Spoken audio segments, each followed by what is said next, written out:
Besarkan. Tes. Kok ndak mengungai. Tes. Nggih. Kok ndak mengungai, gedir apa-apa. Ndak usah eko, ndak usah bas. Baik hadirin, assalamualaikum warahmatullahi wabarakatuh. Kegedean titik. Bismillahirrahmanirrahim. Alhamdulillahirabbil alamin wa bihi nasta'inu ala umurid dunya waddin. Wassalatu wassalamu ala asrofil anbiya'i wal mursalin sayyidina wa maulana Muhammadin wa ala alihi wa ashabihi wa man tabi'ahum bi ihsanin ila yaumiddin. Amma ba'du. Qala ta'ala a'udzubillahi minasyaitonir rajim. Qalu subhanaka la ilma lana illa ma 'allamtana innaka antal alimul hakim. Wa qala Nabi sallallahu alaihi wasallam kun aliman au muta'alliman au mustami'an au muhibban fala takun khamisan fatah laka. Insyaallah matur suwun. HP-ne kurang. Oh, nggih. Dua. Sik, tak anu no. Mode pesawat niku wae. Nah, niki kudu dibuka sik. Nah, pun sabar. Pun nggih.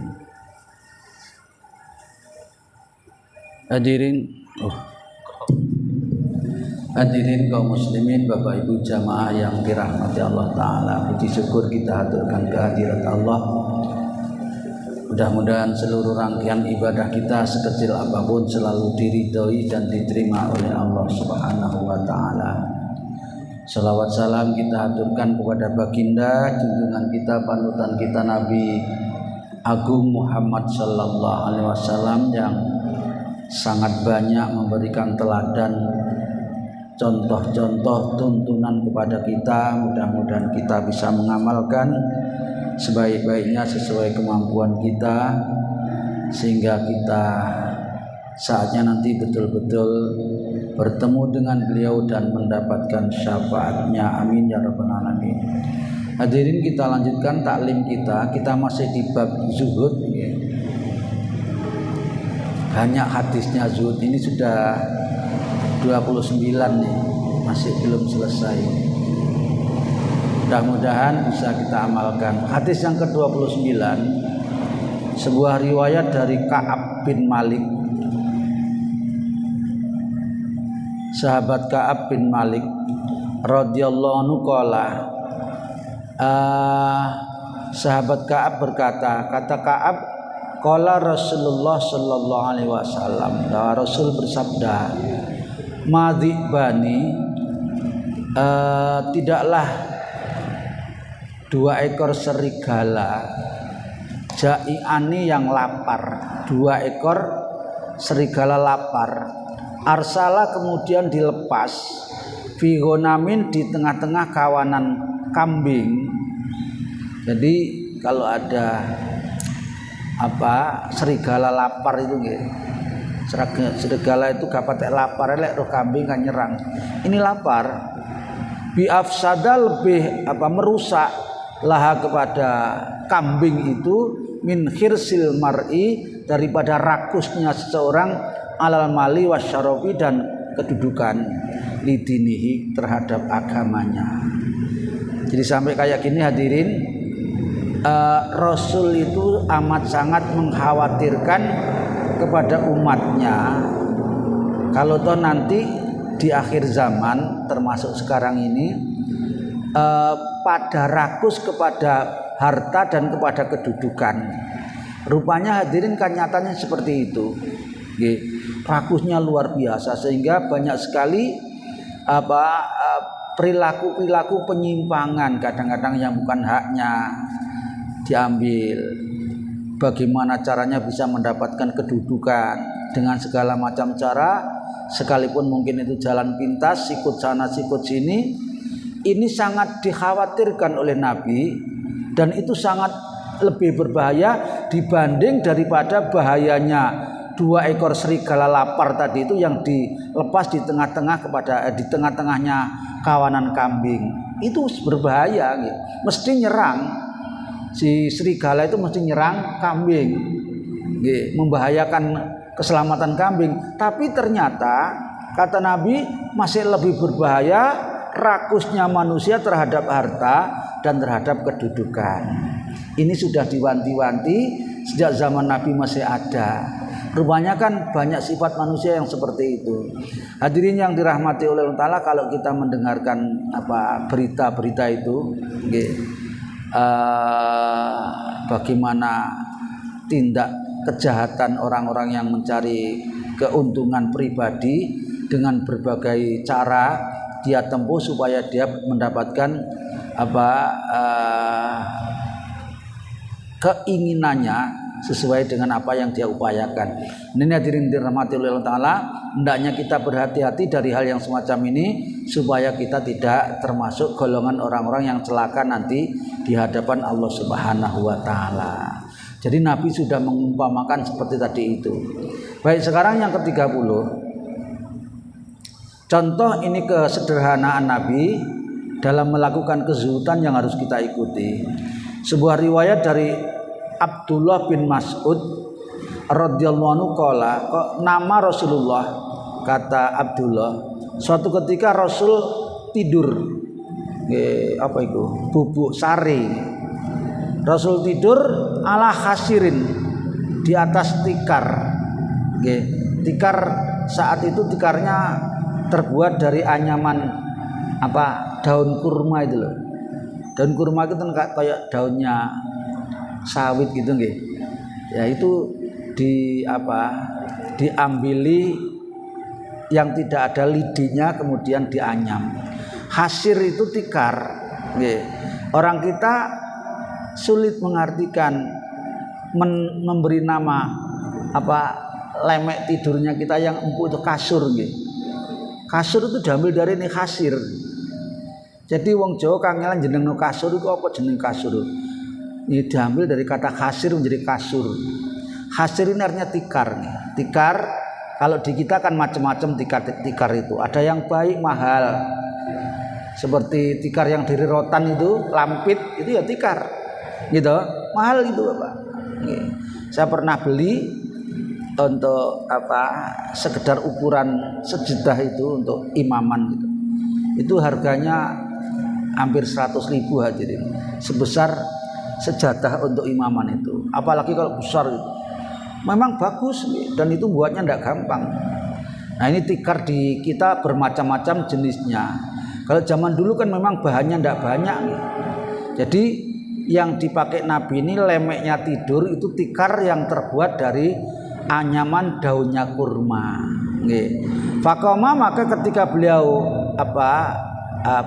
bangkit dari tidurnya, wakot usiro fi jambihi, maka membekas di lambungnya, di gigernya itu ngecap anyamannya tikar itu ya, karena memang tidurnya hanya lemek itu, tidak pakai lemek kayak kita kan macam-macam.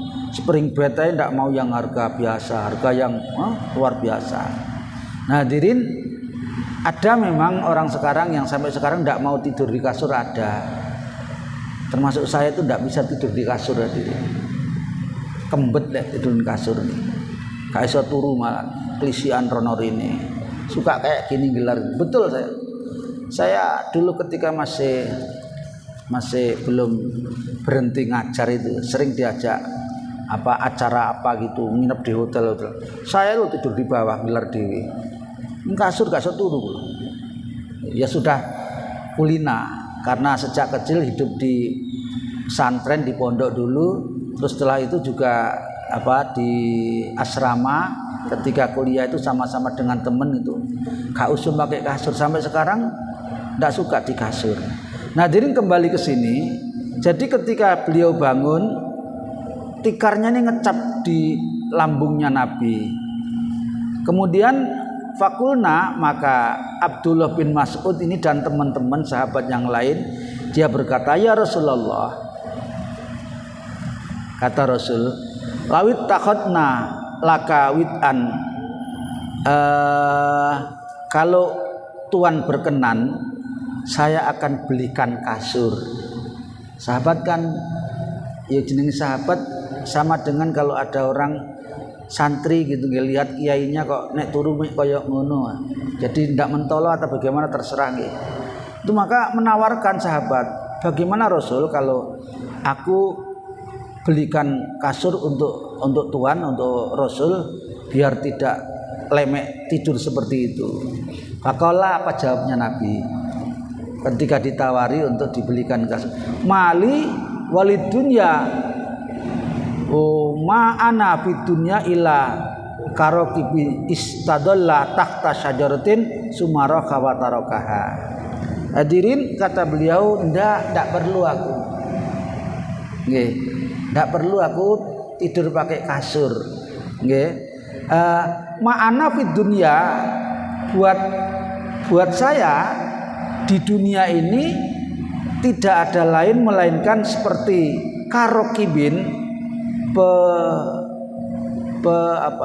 pejalan atau pengendara, istadola takta sajaratin, kemudian berhenti istirahat di bawah naungan pohon yang rindang itu, watarokaha.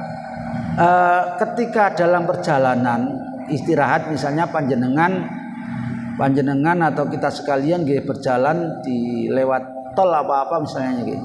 Kemudian untuk keperluan sejenak leren nagane rest area, untuk buang air besar atau apa, untuk istirahat sebentar, untuk menghilangkan ngantuk, atau untuk beli kopi, itu kan sebentar, nggih. Sik suwe mlakune to nggih. Nanti habis itu sumataroka, kemudian kita tinggalkan tempat itulah. Hidup di dunia ini kalau menurut Nabi hanya seperti itu, seperti orang yang mampir untuk beristirahat. Apa kalau wong Jawa kan istilahnya mampir ngombe nggih. Urip nikah dia mampir ngombe. Ini Nabi membuat istilah seperti itu. Jadi buat apa kalau kita hanya sekedar berhenti sejenak untuk berteduh atau untuk mencari air minum, kok kita membangun tempat istirahat kita itu dibangun dengan bangunan yang permanen, yang mahal harganya. Ini tidak ada gunanya karena sebentar sudah kita tinggalkan lagi. Nah, Nabi membuat tamsilan hidup di dunia ini kayak gitu.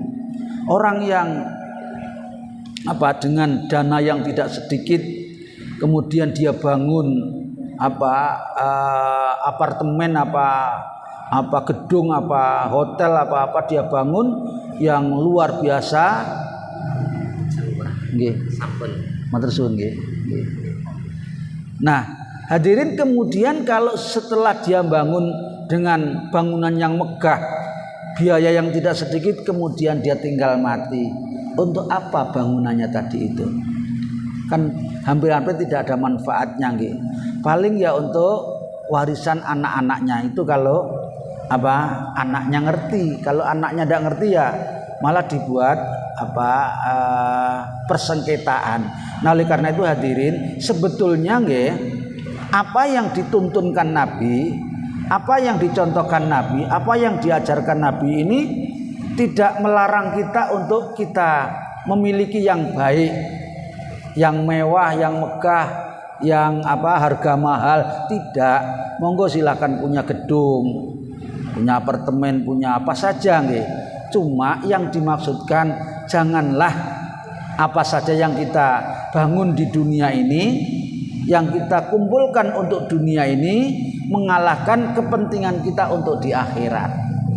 Monggo duwe mobil apik, apa jenenge, Pareri napa-napa sing paling kemudian gedungnya ya gitu, warganya luar biasa, lahannya luas, monggo. Tapi mbok ya banguno akhirat, sing bangunan akhirat itu lebih baik, lebih mahal, lebih bernilai daripada bangunan dunia itu. Ora apa-apa nggih. Jadi ora apa-apa. Kemarin sudah pernah kita singgung, jadi kita boleh mencintai apa saja. Sebuah nasihat dari malaikat Jibril untuk Rasulullah itu ada 5 macam pesan. Salah satu pesannya ini pernah saya sampaikan sudah, wa ahbib man ahbabta fa innaka mufarikuhu. Cintailah apa saja, mau dunia, mau uang, mau jabatan, apa saja, boleh, asal kamu ingat nanti satu saat pasti kamu akan berpisah dengannya. Karena itulah maka hendaknya kalau kita mencintai dunia ini, boleh kita koleksi. Sampai wong sing duwite akeh nang mobil itu koleksi. Nggih. Mobil tuku sitoke ora angger wong iso e. Nggih napa nggih? Anek sing ngoleksi kok mobil masyaallah. Ora apa-apa nggih, tapi ilingo jangan sekali-kali kita mencintai dunia itu lebih kita cintai daripada cinta kita kepada Allah Subhanahu wa taala. Dan jangan kita kumpulkan kekayaan atau materi atau harta itu lebih banyak daripada apa yang nanti kita gunakan selama-lamanya di akhirat. Nah kalau bisa ya kita jadikan dunia ini yang kita kumpulkan sedikit demi sedikit ini kita jadikan kekayaan di akhirat ya. Sebagian didermakan, diinfakkan, dan lebih-lebih jangan lupa zakatnya. Insya Allah hadirin, kekayaan yang seperti itu nanti akan berguna, bermanfaat di akhirat di hadapan Allah Subhanahu wa taala. Karena apa? Hidup ini sekalipun umurnya panjang lebih dari 100 tahun, itu kalau dibanding di akhirat belum ada apa-apanya. Rasulullah sendiri itu umurnya berapa? 63 tahun. Nggih. Nggih, 63 nggih. 63 umurnya Nabi itu Bapak Ibu sekalian, dihitung tahun Hijriah, bukan tahun Masehi kayak kita ini. Jadi kalau tahun Masehi ini jumlah harinya lebih banyak daripada tahun Hijriah. Kalau Nabi dihitung 63 tahun itu, kalau dihitung dengan tahun Masehi tidak ada, mungkin sekitar 60 tahunan cuma. Umurnya cuma 60 tahun Nabi itu. Sampai sekarang beliau masih berada di alam barzah. Bukan hanya Nabi ya, semua. Sejak Nabi Adam sudah berapa ribu tahun sudah. Itu semuanya masih di alam barzah, di dalam tanah. Hidup di atas tanah dulu mungkin kalau zamannya Nabi Adam, Nabi Nuh dan lain-lain itu bisa ratusan tahun, tapi tetap saja lebih lama di dalam tanahnya. Semuanya yang mati dari pertama dulu sampai sekarang ini semuanya masih berada di dalam tanah atau di alam kubur atau di alam barzah. Aslinya alam barzah, tapi banyak orang yang menyebutnya alam kubur. Alam kubur di alam barzah atau alam kubur ini hanya ada dua kelompok atau dua kemungkinan. Kelompok yang pertama adalah orang yang bertempat di Riyadh. Riyadh itu taman, riyadun min riyadil jannah. Jadi bersenang-senang, bergembira. Bagian daripada kenikmatan surga sudah dinikmati ketika hidup di dalam barzah itu, di alam kubur. Jadi di kubur itu ada senang, juga ada siksa. Siksa ini namanya khufrah. Jadi kubur itu kan lubang. Lubang yang seperti itu diistilahkan oleh Nabi lubang bagian daripada azabnya neraka. Khufratun min khufarin niron. Jadi lubang daripada siksa neraka. Yang kedua, orang di dalam kubur itu kayak gitu, menderita. Nah, kalau yang senang tadi itu cuma satu macam. Nanti semuanya kalau sudah kiamat terjadi, kiamat betul, kiamat kubro itu, semuanya nanti dibangkitkan, bangkit lagi. Cuma alam dunianya sudah tidak seperti ini lagi nanti. Lah, setelah itu yang di alam barzahnya senang-senang bahagia, nanti langsung dihisab, hisabnya gampang dan masuk surga. Nah, yang di neraka ini hadirin macam-macam. Delok dosane.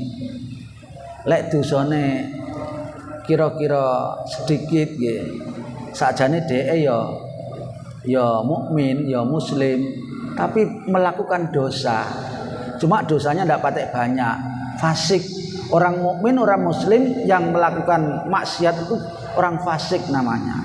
Lah kalau fasiknya tidak banyak, maka nanti dia dihisab, selesai dihisab mungkin masuk neraka, akhirnya bebas, tidak lama di neraka.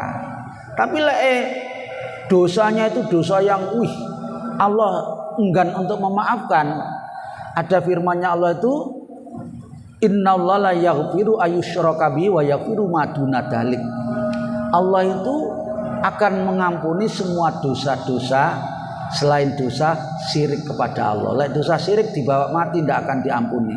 Jadi kalau di alam barzah tadi dia disiksa karena kesyirikan atau kekufuran, maka nanti setelah hari kiamat dia juga disiksa yang lebih hebat lagi, yaitu masuk ke dalam neraka. Kenapa? Karena dosanya dosa berat. Tapi ada hadirin yang dosanya lumayan banyak tapi masih bisa diampuni oleh Allah Ta'ala. Karena bukan dosa syirik, bukan menyekutukan Allah Ta'ala. Di neraka lama ya sebetulnya, tapi yaitu dia ada kalimat la ilallah dan memang yang berhak untuk diampuni oleh Allah Ta'ala, karena itu bisa bebas. Nah maka hadirin kembali ke keterangan hadis ini tadi, mari kita mumpung masih bisa ini berupaya bagaimana caranya nanti kita mati itu langsung di riyadun min riyadil jannah, itu di alam barzahnya.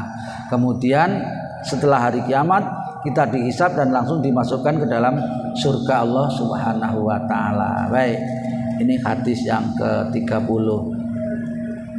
Kita lanjutkan yang ke-31 sekarang. 31 nggih. Sebuah riwayat dari Abu Hurairah radhiyallahu anhu qala Rasulullah sallallahu alaihi wasallam, Rasul pernah bersabda. Monggo diiling-iling, diperhatikan. Ini titik hadis tapi wah mantep di sini. Yadkhulul fuqara'u al jannata, orang-orang fakir miskin itu masuk surga nggih lebih dulu dibanding orang kaya agnia, qabla agnia bi khamsati mi'atin amin. Coba wong miskin, wong fakir mlebu swarga lebih, tapi yang mukmin masih fakir miskin kafir ya enten ta wong fakir terus kadang nggih wis fakir kafir, wis fakir ra salat, ra kenal Tuhan, ra poso ra apa nggih. Lah nek wis masih ngaku mukmin tapi nek gak salat apa sing digawe? Dige modal masuk swarga niku. Nggih. Kula kadang-kadang enggak tak batin tok tapi jane ya gak oleh batin. Delok wong wis nuwun sewu pekerjaane ngoten niku mulung bambung nggih. Terus wis karo poso, ora salat, ya Allah. Mudah-mudahan anak turun kita dijauhkan dari yang seperti itu. Wis fakir kafir. Nggih, gak iso, gak ana harapan masih fakir. Lah niki yang dimaksudkan Nabi, yang fakir yang mukmin. Fakir tapi mukmin nanti mlebune swarga lebih dhisik dibanding wong sing sugih bi khamsati mi'atin dengan selisih 500 tahun. Coba. Padahal tahunnya di akhirat sehari di akhirat itu sama dengan 100 tahun di dunia. Hitungan dhewe pinten niku. Sedina mawon kaya 100 tahun nang kene. Sedina. Lah 500 tahun ning gone akhirat. Ya gak iso ngitung terus terang kula. Ngen diitung nggih. Sedina 100 tahun. Lah nek 500 tahun akhirat pirang atus embo gitu wakeh pokoke. Suwi. Jadi hadirin, kenapa orang kaya? Ini orang kaya yang mukmin nggih. Fakir mukmin dan kaya juga mukmin. Ini masuk surga selisih 500 tahun. Kenapa? Karena yang kaya itu lebih kaya lebih lama. Hisabnya suwe hadirin. Nanti ceritakan nggih, kula nanti cerita nih kok. Wong mati napa melarat banget, miskin banget, gak duwe apa-apa. Duwene sebuah kampak yang biasa digunakan untuk cari kayu bakar di hutan kemudian dijual untuk makan itu. Duwene muk niku hadirin. Rupanya sebuah kampak itu dihisab oleh Allah Ta'ala 40 dina rung mari. Kampak sitok niku 40 dina rung mari. Nek duwe sembarang kaliren ngoten niku. Makane selisih wong miskin kali wong sugih niku 500 tahun. Dorong napa nek dikembangkan hisabnya olehmu teko endi? Nggih, carane piye nek memperoleh terus mbok gawe apa? Hadirin, kalau kampak itu dibuat harganya 100.000, lah orang yang uangnya triliunan ngoten ya jelas suwe. Itu mukmin. Lah kalau kaya ndak mukmin, waduh wis gak ana harapan. Nah lek ngoten pilih ndi kira-kira? Pilih sing mlebu swarga dhisik napa keri? Nek ndelok dhisike pengin sing dhisik nggih. Tapi lek kon miskin iki kok ya berat. Urip gak patek miskine sorone kaya ngene. Nen nggih ta? Orang niki kenapa merasa soro? Saya pernah mendengarkan ceramahnya Ustadz yang sesungguhnya nih kok. Karena yang ada di pikiran manusia ini kebanyakan bukan yang keperluan tapi keinginan. Sadene lek perlu tok niku nggih sing diperlokno tok, wis duwe sandang, duwe pangan, duwe papan, terus duwe lebihan untuk kesehatan. Wis cukup to sakjane nggih. Itu keperluan. Sing diperlokno urip napa niku. Tapi kan kita ndak hanya memikir itu to nggih. Yang ingin lho, yang diinginkan ya Masya Allah. Pemane roh tanggane, roh kancane mari ngene duwe mobil terbang. Ayo, panjenengan mikir apa terusan? Mesti ati niki Masya Allah, kok mobil terbang. Tanggane itu kulkas anyar ngoten lho. Bojone panjenengan nak wis waduh oleh ngelus-ngelus panjenengan. Ya apa ya ngene. Mosok kan biyen bertahun-tahun lho kulkas lho wis muni gereng-gereng kaya ngono kadang gak adem. Mosok ora ganti-ganti coba. Ini menungso yang kebanyakan yang dipikir bukan hanya keperluan tapi keinginan, bahkan kadang keinginan yang lebih besar. Iso iku setiap minggu paling ndak sebulan pisan niku rekreasi. Terus nang luar negeri, nginep nang hotel-hotel coba. Ngoten niku kan sing garahe menungso niku apa narane ngongso kan ngoten niku. Sebetulnya kalau dia mengikuti tuntunan sunnah kayak kita ini sebetulnya nggih. Ya kita boleh sih punya kelebihan tapi ya sama dia saja. Boleh refreshing boleh nggih, tapi ya sak cukupe ae. Refreshingnya yang mendatangkan manfaat ning tempat-tempat religi misalnya. Ini kan menambah iman. Bukan ndak nang Bali, nang Kuta, nang Jepang, Masya Allah. Sementara kalau misalnya untuk umroh ya jane ya iso, kapatek mikir malah. Nah, jadi inilah yang membuat manusia itu menjadi selalu pikirannya membumbung ke atas. Maka kembali ke sini, monggo silahkan kaya, nggih, ndak apa-apa kaya, asalkan nggih kita juga harus kaya akhirat, bukan kaya dunia saja. Kita punya uang banyak misalnya, boleh, tapi gunakanlah sebagian untuk nanti bekal di akhirat. Ya diinfakkan, disedekahkan, dizakatkan, dihibahkan, diwakafkan dan lain sebagainya. Sehingga hadirin tampak kaya kita. Para sahabat kan gitu. Banyak sahabat yang kaya hadirin, tapi dia beliau itu tidak eman untuk akhirat seperti Abdurrahman bin Auf. Istri Nabi sendiri Khadijah itu luar biasa ningrat hadirin, kaya raya Khadijah itu. Sampai ente hartanya digunakan untuk berjuang Rasulullah, Abu Bakar, Umar. Boleh kaya-kaya gitu nggih. Tapi kekayaannya semata-mata digunakan untuk bagaimana kehidupan di akhirat nanti. Hadis diriwayatkan Imam Tirmidzi dalam keadaan sahih. Jadi tidak harus miskin sih nggih, tidak harus fakir. Memang kalau lihat ini nanti ada keterangan yang lain nggih.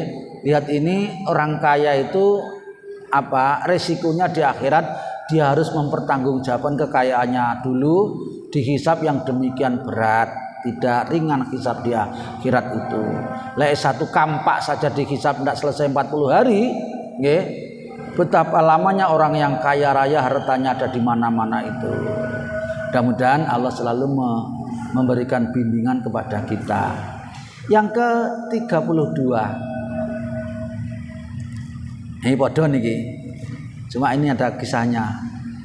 Sebuah riwayat dari Ibnu Abbas radhiyallahu anhu Nabi sallallahu alaihi wasallam dari Nabi, qala, ini peristiwa Nabi ketika di Mi'rajkan, Isra Mi'raj itu loh nggih.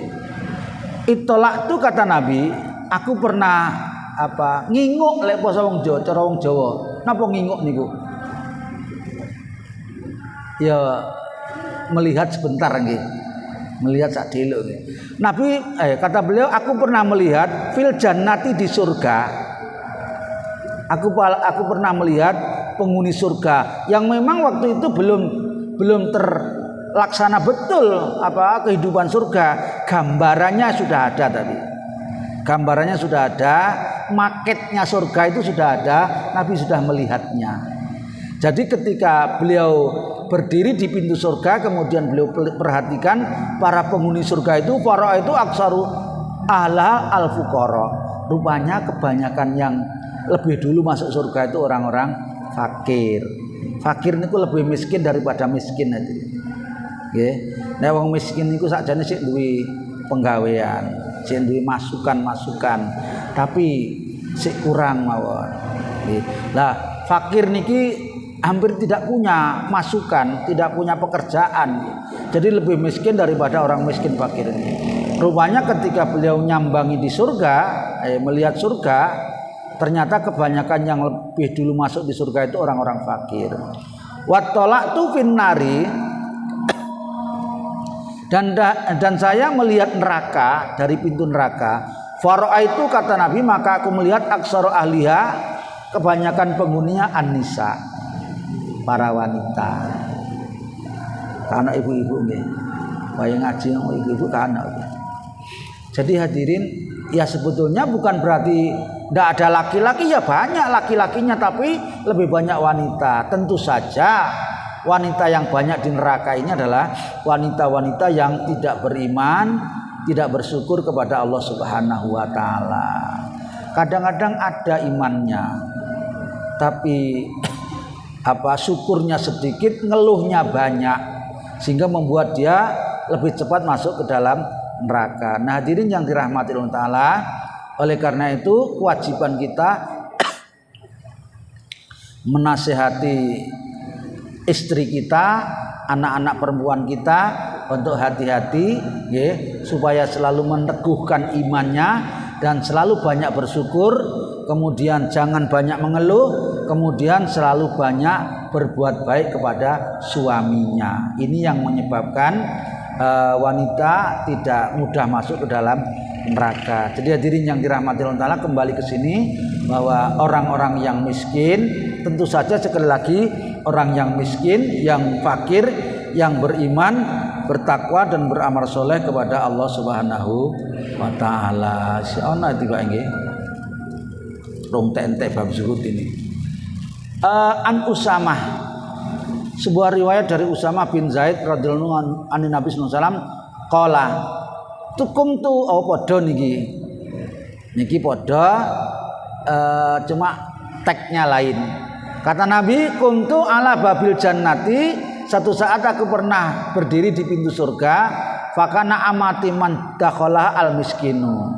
Rupanya umumnya orang yang masuk duluan di surga itu adalah orang-orang miskin. Padha nggih, cuma mriko bahasanya fakir, niki miskin. Wa ashabul jaddi, sementara jad niku konglomerat, kaya raya. Orang-orang yang kaya raya itu mahbusuna, masih tertahan karena kekayaannya itu ghairu anna ashabin nari, nggih, selain yang masuk ke dalam neraka. Dia ndak masuk neraka sebetulnya, nggih, si konglomerat ini. Tetapi Tetapi belum bisa masuk surga. Yang masih di dalam penantian. Tadi sudah disebutkan selisihnya wong sugih kali wong miskin niku 500 tahun. Wong miskin mlebu dhisik, sing sugih sik waduh akeh urusane. Nggih. Yang jelas mempertahankan hartanya itu dihisab 500 tahun. Kalau satu hari di akhirat itu sama dengan 100 tahun di dunia, 500 tahun di akhirat berapa hari di dunia? Masya Allah, gak iso ngitung bolos pindah malih. Dan suwe banget. Jadi nang neraka hadirin, ning neraka ning neraka ini jelas akhirat nggih, neraka akhirat. Di neraka itu satu hari di neraka niku padha kali 100 tahun ning donya. Ya Allah, 100 tahun umure dhewe lho gak ana 100 tahun. Gitu. Nggih. Ya ana wong sing dalam berita-berita itu ning WA barang umur 103 barang, tapi kan 1.000.001 1.001 belum mesti gitu. Wong sing umur 100 tahun niku. Itu lek di akhirat sehari cuma. Nah makanya lek anek wong kecemplung neraka nggih. Di neraka tuh sekian lama, ratusan tahun, apalagi selama-lamanya. Masya Allah. Melakno monggo.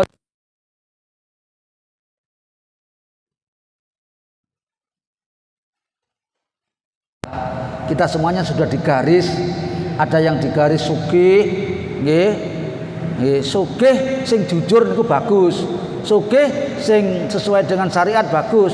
Tapi sugih lek dengan jalan yang jalan yang pintas tadi, Masya Allah, naudzubillah. Nggih, wis kaya ngene iki sugih, anggap saja sugih. Yang pertama, mari kita tingkatkan iman dan amal soleh kita. Yang kedua, perbanyak syukur. Ojo gremeng, ojo ngerundel, ojo ngersula. Ini yang membuat celaka itu. Kenapa hadirin? Yang jadi kehidupan yang sesungguhnya itu kan katanya Nabi, wahya darul akhirah. Kehidupan akhirat itulah kehidupan yang sesungguhnya. Di dunia ini diibaratkan kayak mampir ngombe tadi itu. Nanti ketemu di riwayat yang lain, nggih. Ini juga sudah pernah saya sampaikan. Satu ketika Nabi mengajak para sahabat ke pinggir lautan gitu, dan beliau mencelupkan jarinya ini ke laut, celupkan, terus diangkat. Kamu tahu, kata Nabi, berapa perbandingan air yang melekat di jariku ini dengan air yang ada di lautan? Rasul, kata Nabi, ora ono apa-apane. Yang di jari itu berapa cc? 1 cc ra enek, gitu. Yang di laut itu sapa sing iso ngitung? Itu perbandingan kehidupan dunia sama kehidupan di akhirat. Jadi di akhirat itu gak ada tepine. Maka beruntunglah orang yang bisa masuk surga karena tidak ada akhirnya. Sementara kalau di neraka ya delok-delok, nggih.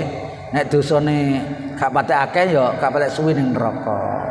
Tapi masih gak patek suwe, sepindah malih satu hari di neraka padha karo 100 dina nang 100 tahun ning ngene donya niki. Masya Allah.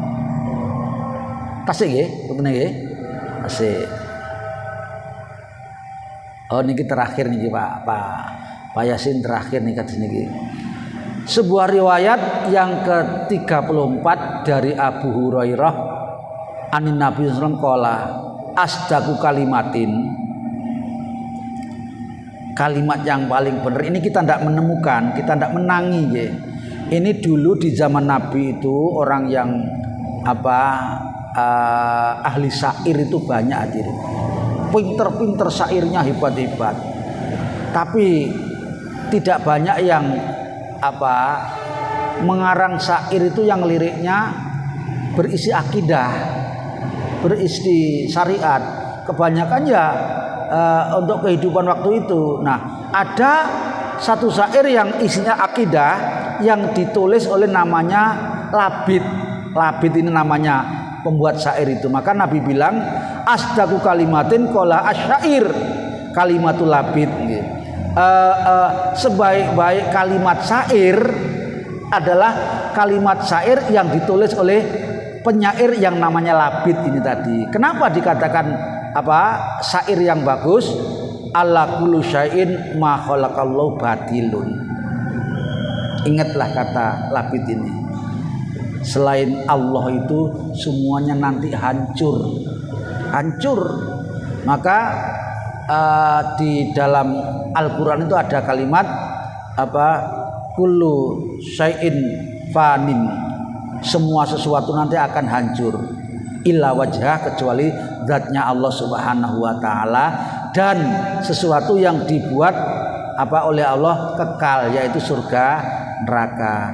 Kullu syai'in halikun illa wajhah, segala sesuatu itu akan hancur kecuali zatnya Allah Subhanahu wa taala. Lah, syairnya Labid itu dalam sebuah riwayat yang sahih disampaikan oleh para ahli hadis, dia mengatakan kullu syai'in ma khalaqallah batil. Setiap sesuatu selain Allah itu batil. Artinya bakal rusak, bakal hancur, hanya Allah SWT yang akan kekal untuk selama-lamanya. Nah, orang yang akan dikekalkan oleh Allah adalah orang yang bisa masuk surga atau masuk neraka. Naudzubillah masuk neraka. Mudah-mudahan kita termasuk yang dimasukkan ke dalam surga. Alhamdulillah entek Pak Yasin sepina malin entek gini bab zuhud, kita akan masuk baru waktunya yo pas entek.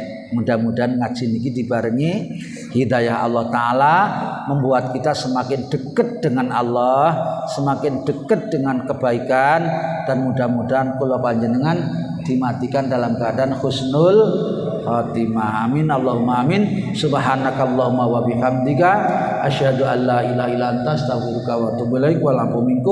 Wassalamualaikum warahmatullahi wabarakatuh.